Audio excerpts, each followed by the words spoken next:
Sentralis exchange dan desentralis exchange. Mau tahu perbedaannya? Let's go!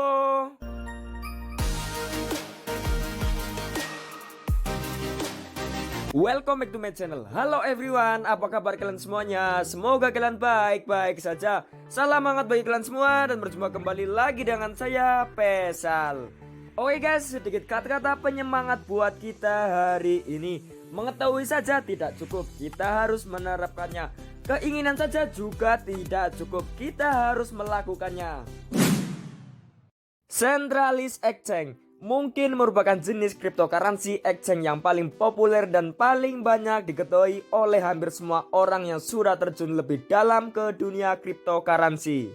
Decentralized exchange adalah evolusi dari centralized exchange yang sudah sepenuhnya mengusung konsep dari blockchain.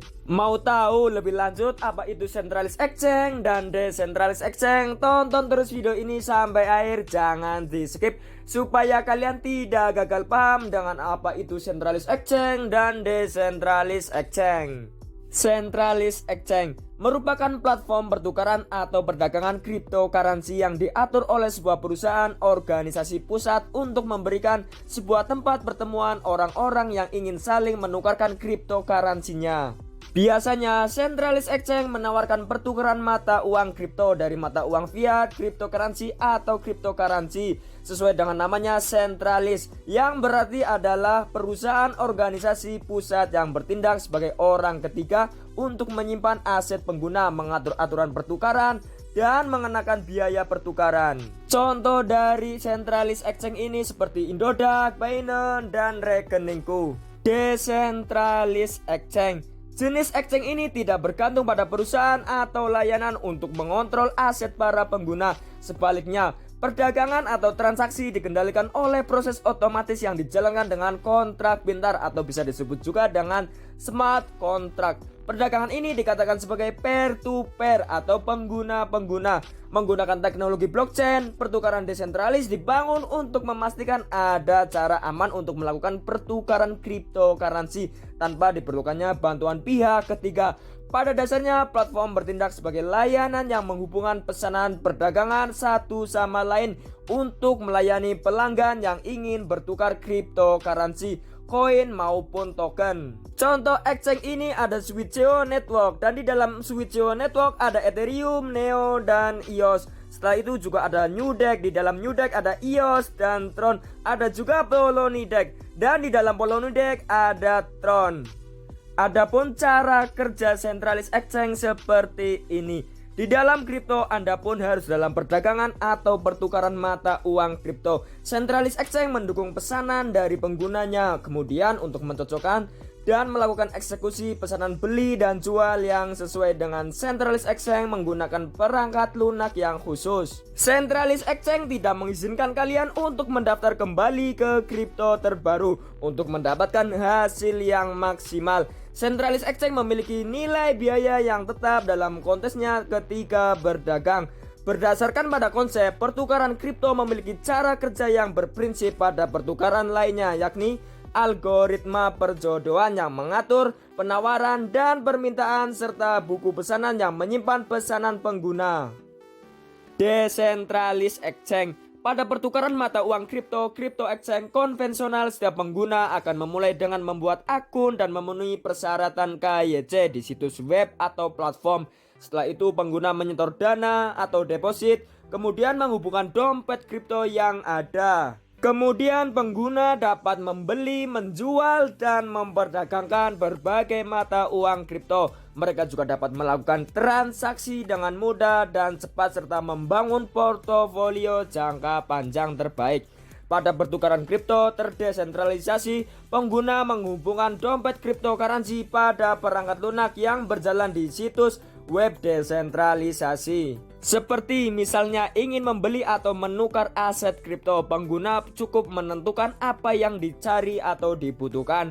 Aplikasi ini memberitahu harganya, dan jika pengguna menyetujuinya, transaksi akan terjadi. Pada dasarnya, pengguna tidak pernah masuk, memberikan nama atau alamat email mereka, atau bahkan membuat akun. Ini jelas berbeda dengan pertukaran terpusat atau centralized exchange. Pertukaran kripto desentralisasi tidak mencocokkan kalian dengan penjual individu. Sebagai gantinya, sistem desentralisasi memperkerjakan pembuat pasar otomatis atau IMM, Automated Market Makers, untuk menawarkan koin dan token kepada kalian dari kumpulan likuiditas. Ini merupakan sejumlah cryptocurrency yang telah disediakan oleh pengguna lain untuk periode waktu tertentu. Saat membeli mata uang kripto di bursa atau pertukaran terdesentralisasi, pengguna membeli dari kumpulan likuiditas.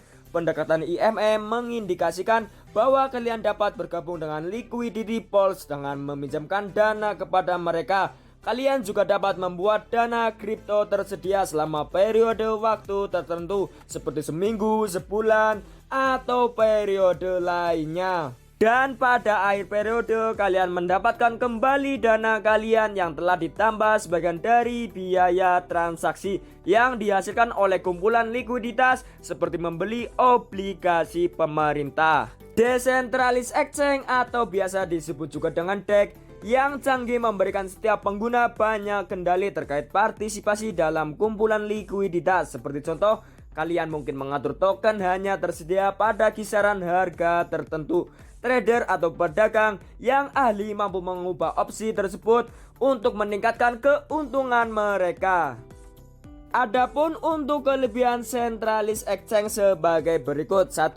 Volume perdagangan lebih tinggi dibandingkan dengan decentralized exchange. Yang kedua, likuiditas lebih tinggi. Yang ketiga, perdagangan fiat cryptocurrency. Dan yang keempat, fungsionalitas lebih tinggi.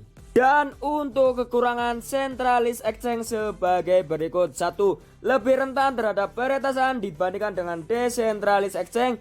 2. Di bawah peraturan pemerintah. Yang ketiga, diatur secara terpusat. Dan yang keempat, kemungkinan bisa scam dari pihak ketiga. Adapun untuk kelebihan dari decentralized exchange sebagai berikut.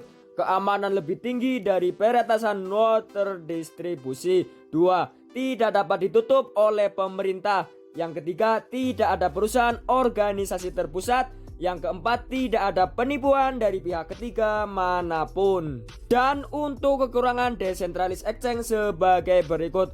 Volume perdagangan lebih rendah dibandingkan dengan centralized exchange. Yang kedua, tidak memiliki likuiditas tinggi. Yang ketiga, saat ini hanya menawarkan perdagangan kripto. Dan yang keempat, fungsionalitas terbatas. Jadi kesimpulannya seperti ini. Walaupun memiliki fungsi yang sama, yaitu untuk pertukaran cryptocurrency, kedua jenis cryptocurrency exchange ini memiliki perbedaan yang sangat signifikan. Setelah melihat perbedaan, cara kerja, serta kelebihan dan kekurangan dari keduanya, maka kita bisa mengetahui exchange mana yang ingin kita gunakan.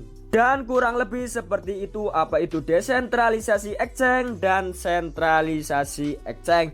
Dan jangan pernah berhenti belajar dari siapapun meskipun kita harus membayar ataupun gratis. Dan kalian harus pas diri kalian untuk menjadi lebih maju lagi.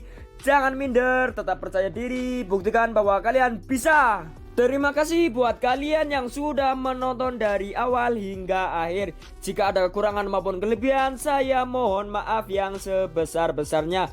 Jika kalian suka dengan video ini, kalian bisa like, comment, share, and subscribe channel ini. Dan tunggu video saya yang selanjutnya. Apabila kalian punya masukan atau kritikan, kalian bisa komen dan jangan sungkan-sungkan dengan kalian memberi masukan. Berarti kalian sudah mensupport saya supaya channel ini terus berkembang, lebih baik, dan maju lagi. And see you next time.